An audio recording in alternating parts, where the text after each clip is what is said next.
Very good morning to all of you. You had an earlier interesting session, so I must thank Dr. Raghuvanshi and others for starting this program extremely well. Invited guests and ladies and gentlemen, I think world in many front is facing massive problems. The wars all over the place,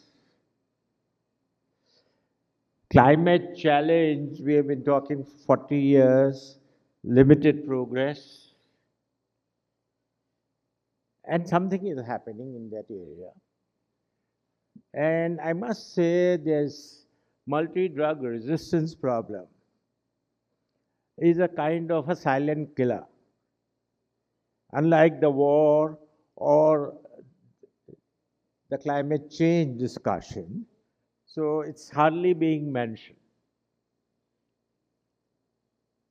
This is a global challenge, and what I will like to cover today is to just give a brief view of what's happening. As a company, we recognized this challenge 25 years ago, and where we are and what we are contributing.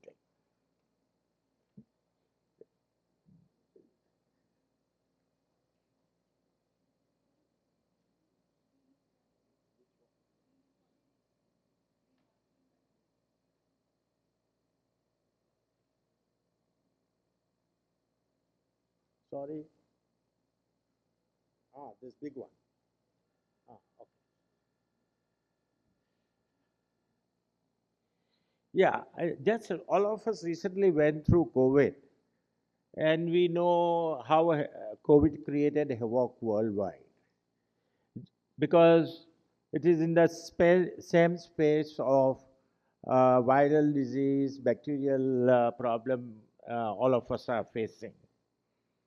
In India, we lost about 5 lakh lives in 2 years. Globally, we lost 50 lakhs lives. So if you look in relative terms of our population, we have done a much better job than rest of the world. And I think that's something which we need to note.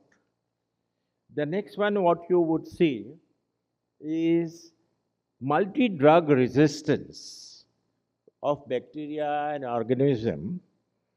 We lose every year 10 lakhs people. Globally, we lose 50 lakhs people. So here, our record is similar to what is happening worldwide because it's a global problem, because there are no new antibiotics. So therefore, the problem is there everywhere, similar, basically. So these organisms do not distinguish between poor and the rich. So it happens everywhere.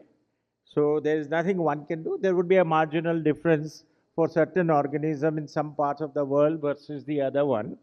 And these are historical reasons. So if you look comparatively what happened in COVID and what is going to happen in multi-drug resistance, that in COVID, the number of people we lost, we are losing 4 times more people through multi-drug resistance in India. Globally, we are losing 2 times because India did better during COVID. The question is, can India in 20 years, 25 years improve our record compared to the rest of the world?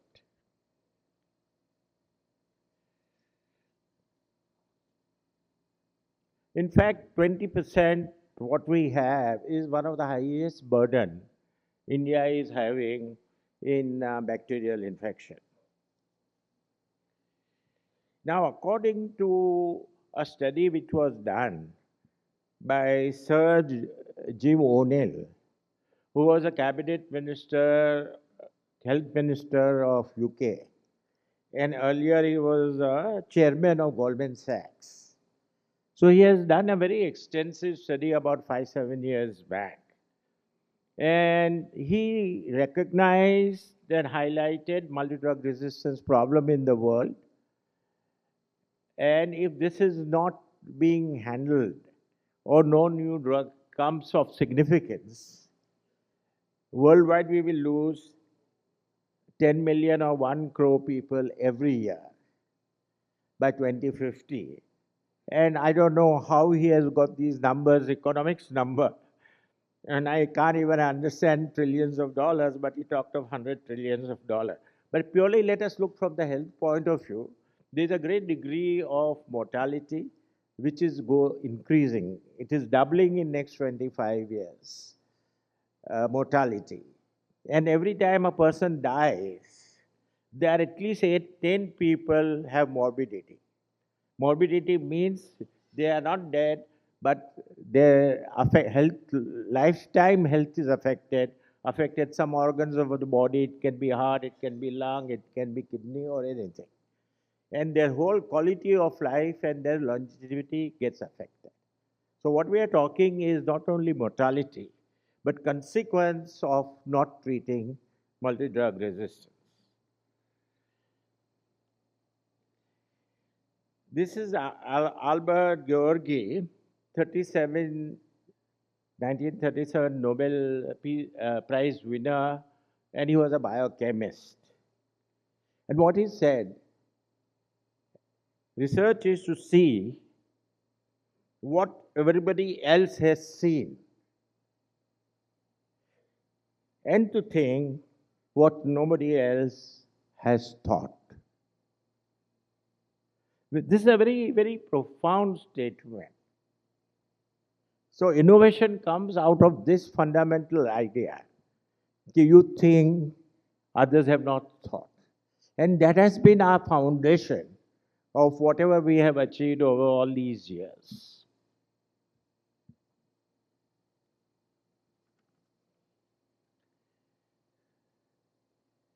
And therefore, when we were in 90s, a very small company relatively, India still is a very small compared to the global pharmaceutical companies.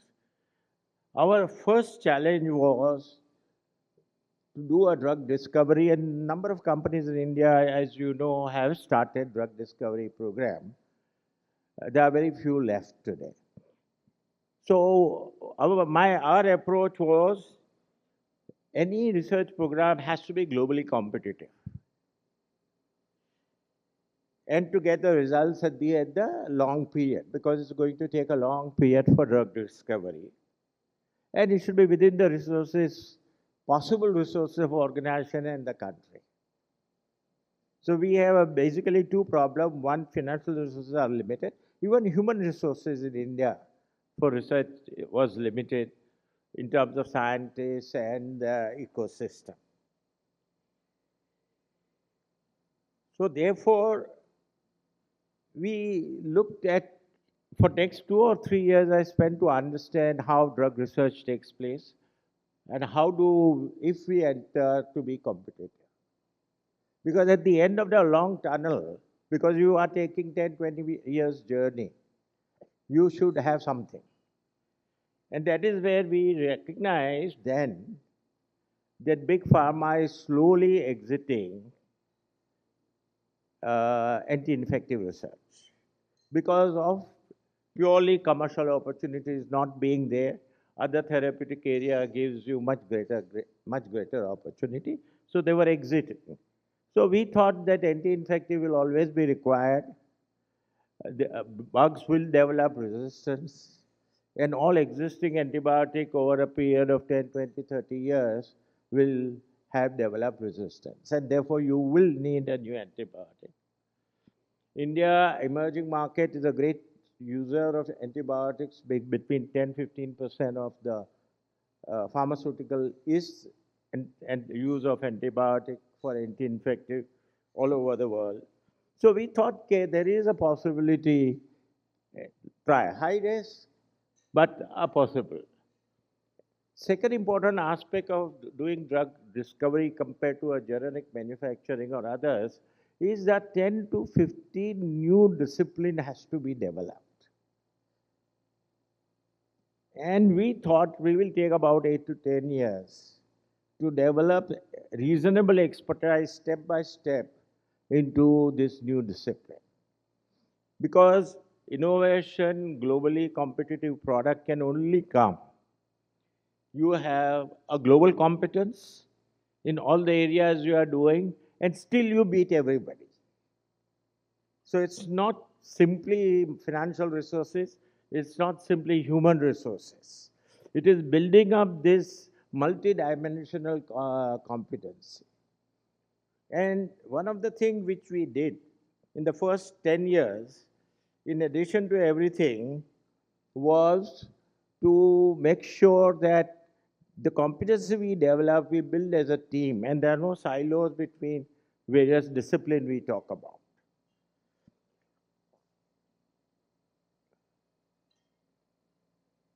So what we have achieved in the last 25, 30 years, this we started in mid-90s, 90s, little late 90s. We are today the most successful antibiotic research organization in the world. Because we received, US FDA gives something called fast track or QIDT approval. And we are the only company receiving for 6 of our new molecules. Everybody is 1 or 2. That I will share the data with you. Our whole portfolio of these 6 molecules covers more than 90% of multi-drug resistance portfolio in the world. So what we are saying that you have one or two drug now, in a year's time, or some are introduced.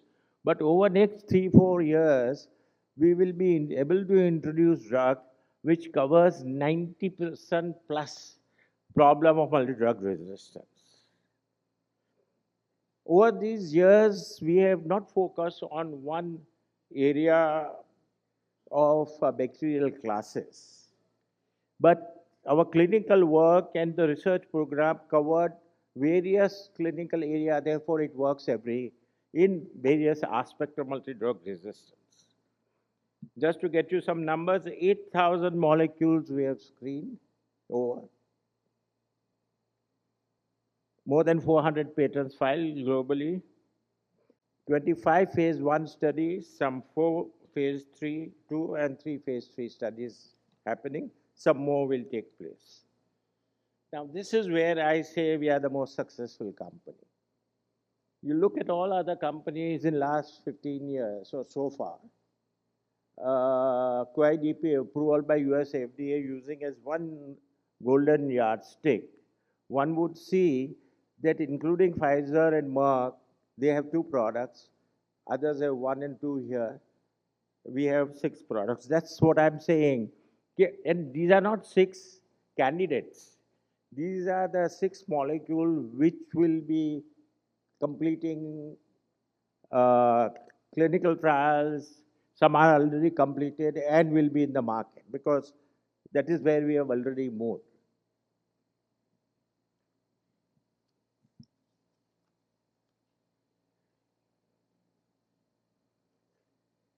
See how we have achieved success in this antibiotic research as an organizational learning.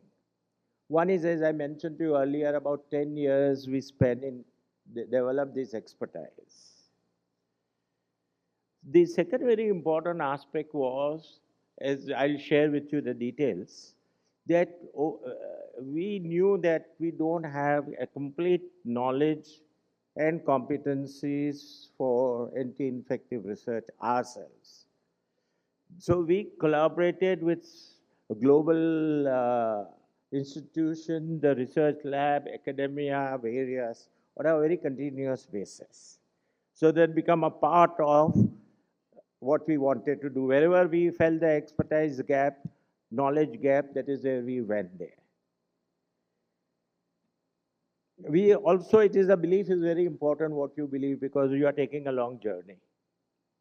So we believe that our scientists can do it. As an organization, we believe that it is worth doing it and we can do it. And the other thing is when you want to know about the area of knowledge, because you are dealing with science, knowledge, and moving science. So there are global conferences, international conferences are taken, scientific conferences. It's a very large conferences in US, Europe, and other parts. 5,000, 10,000 scientists attend. We attended every one of them over last 25 years. Second, not only our leadership attended, but we exposed the whole team depending on the content of the conference to attend so that they know what is today's global science is moving.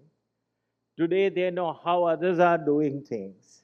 So there is a continuous learning which was in the ecosystem we captured as a part of organization knowledge. And therefore, what you do today should not be something which somebody is already working and discovered. So the innovation comes only if you are a step or two ahead of everybody else.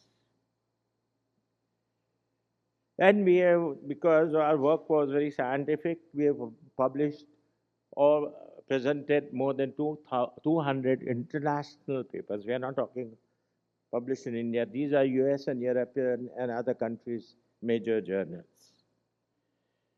Just let me briefly run through these 10, 15 competency which we said we develop. There are two kinds of competency. One is drug discovery competency, and then the drug development competency. In discovery competency, before a drug goes into clinical, is microbiology, mechanism of action, base characterization, screening, toxicology, safety pharmacology, drug metabolism, you can read it. Similarly, development competencies are clinical microbiology, scale up, and so on and so forth. So these are 10 different competencies. And you need to build up a competent organization for anti-infective because we are only one space in all these areas. And these are the institute we collaborated over the years. In fact, NIH has done for our new drug 6777 phase 1 clinical trial at the cost of $10 million. Then we had a regular relationship with Mass General, Florida, and like that. You could see these are all global academic and large institution, and that is knowledge. And in a related area, and one thing I have observed, and we have observed, in the area of knowledge sharing, in the area of pure science, all scientists globally are very free to exchange the knowledge. So it's available when you know where to go and how to access it. And your organization is competent enough to understand it and move forward from that. So that is one good ecosystem world has in the science, in our field. I'm sure it is there in every field. So over the last 25, 30 years, we have, whatever we have achieved, we have invested also, and it's a fairly high risk spent in India, 500 million. If you had asked another company elsewhere, they would be talking of $5 to $10 billion. Now, where are we today? So this is one drug, McNef, we just launched about a few weeks back. The drug controller has cleared that drug. It is gram-positive, oral. In this category, the drug has come after 35 years. And it treats complete this pneumonia, lower respiratory infection. And the success rate is 97%. The existing drugs, just to get you a sense, has like clarithromycin, azithromycin, clavulanic as a combination. they have a resistance level between 30, 40, 50%. Some of the drugs don't work in atypical, where our drugs works in both with 90%. So what is happening is today out of 3 patients a doctor gets, 1 or 2 patients doesn't have, and then they become severe, then they go into the hospital with injectable and other therapy. So our drug, orally it is there, a 3-day treatment, 97% cure rate for all kind of resistance organisms. The second one is even a bigger product, the Zenic, which is a gram-negative. It works on all gram-negative organism. More importantly, Zenic is a new class of antibiotic. It has come after 40, everything has come after 40, 50 years. So it's a new class of antibiotic. It is an enhancer. Beta-lactam enhancer it is. So far all the drugs which have been there were inhibitors. So because of enhancer, the action on bacteria is very dramatic. And you know, there is a body in USA who gave a break point for antibiotic. Now, the antibiotic, it's a, and the higher the break point, it means likely to be more effective. Over last 100 years, penicillin was discovered in 28, so nearly 100 years. More than 300 antibiotics have been cleared by regulators. No antibiotic have received the breakpoint we received, 64. For all our organisms, not one. Complete range of gram-negative organism, 64 breakpoint. The highest breakpoint in last 15 years, new drugs have received is between 4 and 8. So you understand the delta difference of efficacy. The second thing, what has happened, we just completed our phase 3 clinical trial. We got a superiority result in that. Additionally, drug controller Raghuvanshi, I must tell him that he is very far-sighted. We discussed with him this problem. Okay, you are dealing, it's a COVID-like situation, you are dealing with life. So he had agreed for a brief clinical trial of the best-in-class drug today, that was meropenem. And take a drug, only meropenem resistance cases, where meropenem doesn't work. We completed this clinical trial, we got more than 95% result. The third element I must talk about this molecule is that there is a patient and a doctor is unable to treat him using everything available today, India, worldwide.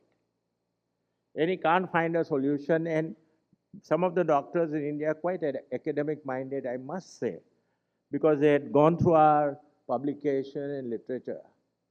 So there is one Dr. Dubey in Medanta who initiated the first patient, which we call compassionate patient. You have to give the whole history to drug controller. Drug controller has to examine, is it worthwhile? And then you are allowed to give the drug.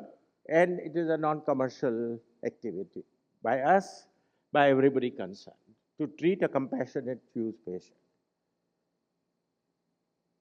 I must compliment drug controller because after 2 or 3, they were taking 5, 6 days to clear. By the time some of the patients had died. Because you need drug immediately, an anti-infective, it cannot be there long. So we made a request that this is what happened.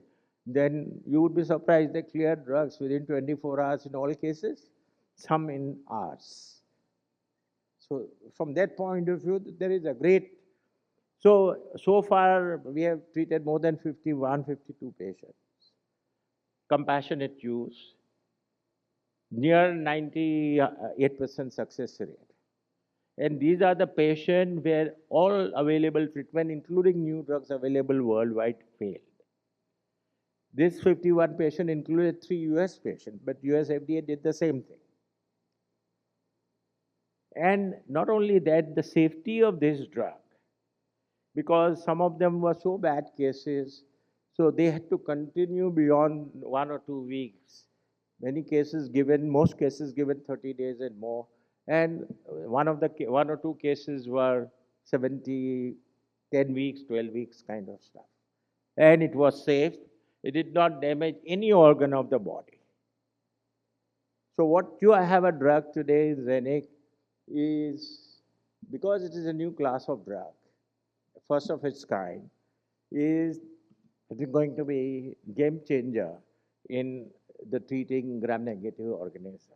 Then we have MROC, it just cleared, and the other two drugs are, next one is 4282, which is in a phase 3 clinical trial, which we expect to complete by end of the year. And audit is completed phase 1, moving into phase 2 and phase 3 over next 2 years. What is our strategy going forward? See, we believe as an organization, we spent 25, 30 years. We built a very good science organization, research organization. We were able to get success in all the areas we worked. We obviously, 8,000, we got only 6 drugs, but that's a kind of reasonable ratio. In fact, our ratios are lower than many new drugs you find the ratios. But that is besides the point.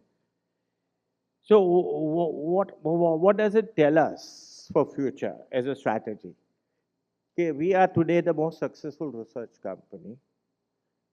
Why should we, as a strategy, not continue to remain the most successful organization and stop here? So our strategic intent is to continue research in this field because resistance will come, new challenges will come. Because bacteria is a living body. If a new drug has come, you have dealt with it, they find a way to live. So this kind of fight between men and bacteria are always there. So, and we don't want to, because to create an organization, it takes an enormous resources in terms of time and creating and getting right kind of a people and talking to each other. You know, somewhere about 15, 20 years back, 15 years back, some of the big pharma like Roche and Pfizer and J&J thought it is worthwhile to get antibiotic research. And they initiated program. They did it for 10 years. They could not succeed. They've closed the program. So I was asking my scientists with so much resources available, so much knowledge available, why they can. And they were telling me a very interesting thing. To create a research program in a discipline requires the background of people plus working it together. And once you dismantle this, to recreate, because the scientists have gone different, it's not easy. And since we have the lead, we maintain the lead. So they were not successful because we are getting better and better drug available, so they couldn't find a drug which is better than what we have developed.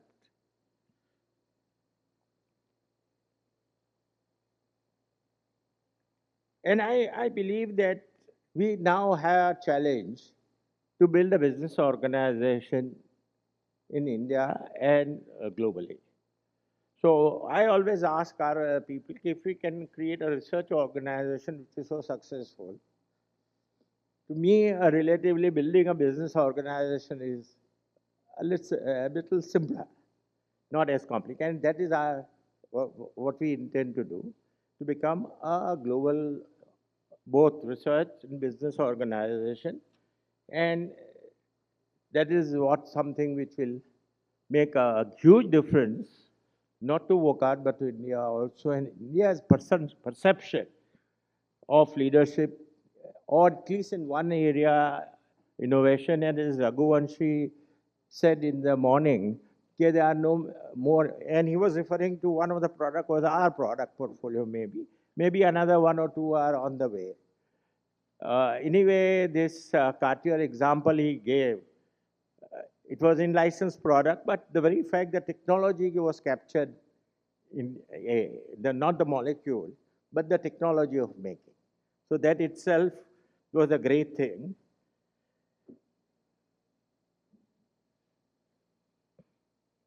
So what is our Wockhardt long-term mission? So we want to deal with antibiotic multidrug resistance through range of our products which are already there and we will be there. So the mortality which we have today gets significantly reduced. And obviously for every one mortality, there is 8-10 morbidity issue. So we have taken a goal in India in next 20 years or we should save 25 lakh lives and roughly 2 crores morbidity cases where improve quality of health. So a person never gets into a complication of drug treatment. And obviously, we create an organization in a country, the healthcare, global healthcare scenario with innovation. So let me just conclude by what our Nobel laureate Govind Khurana said. The pursuit of science is not to be just pursuit of knowledge, but also pursuit to a better and more human world. And we have to conclude with what our father of nations said. In a gentle way, you can shake the world. Thank you.